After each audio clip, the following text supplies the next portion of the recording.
you have any advice for our members who are aspiring writers? Because I know many of them sort of would like to follow their passion and perhaps are afraid to take that leap of faith. Where might they begin? Well, I guess my advice for that would be twofold. First of all, I think everyone has a story in them, certainly. And I know a lot of people who aren't writers by trade, who don't necessarily want to be writers by trade.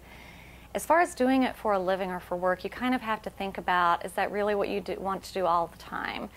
Because a lot of times when you have something you like as a hobby or something to do, you wouldn't necessarily want to do it for work. It takes away from it. I mean, I love yoga, but I would hate being a yoga teacher. It would totally take the joy right out of it for me. So I think ask yourself, must I do this? You know, can I not do this? If the answer is yes, totally, you're a writer by trade. Go for it. If the answer is just, you know, I have a story, then journal and do it when you have the time to do it, and definitely go forward with telling your story, for sure. If you think you actually do want to be a writer, as far as moving in that direction for work-wise, I wasn't always a writer. I was in real estate for many, many years. And I was a big writer and reader as a child, but I guess when I grew up, it didn't occur to me I could actually make a living or do it. You know, I still wrote just for fun, but I was in real estate for about 12 years or so. I think that's a great lesson learned. Yeah. Don't get pigeonholed to think that you can only do one thing. Right, absolutely. And I enjoyed real estate, but I just kind of fell into it by accident. And after about 10 years, I realized, you know, I like this okay, but I'm not passionate about it at all.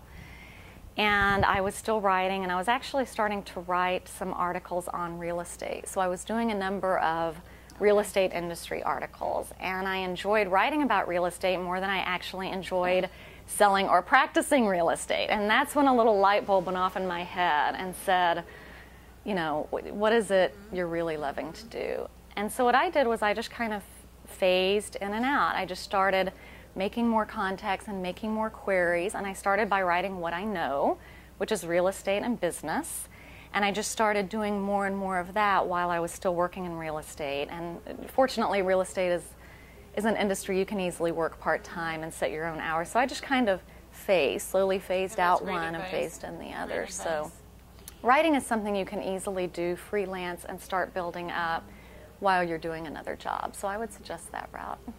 And for those members who would like to find more information and how they could perhaps sponsor a child in India, where should they go?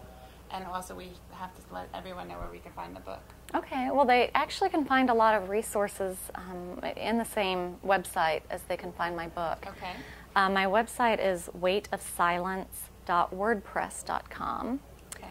And that has all of the information about the book. You can buy the book there, you can read an excerpt, see photos, a lot of information about the book itself, read reviews, things of that nature.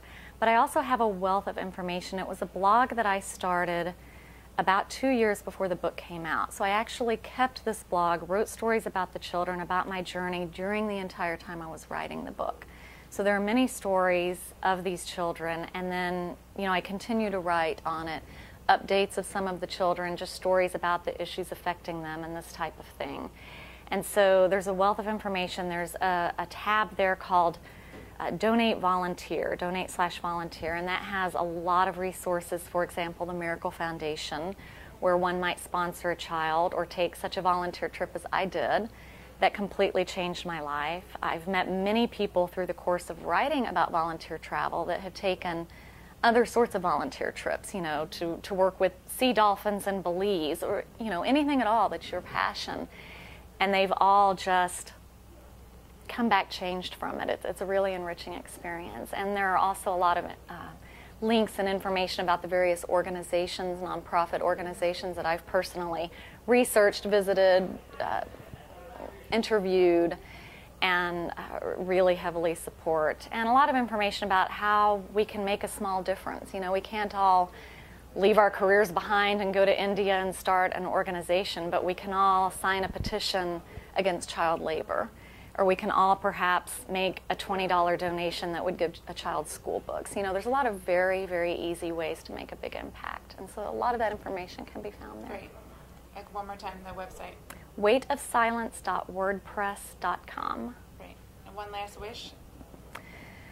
You know, if I had one wish, it would actually be that I never had a reason to write the book in the first place. And so if this book can help bring these stories to more people's ears and bring awareness to these issues so that no follow-up ever has to be written, that would be my wish.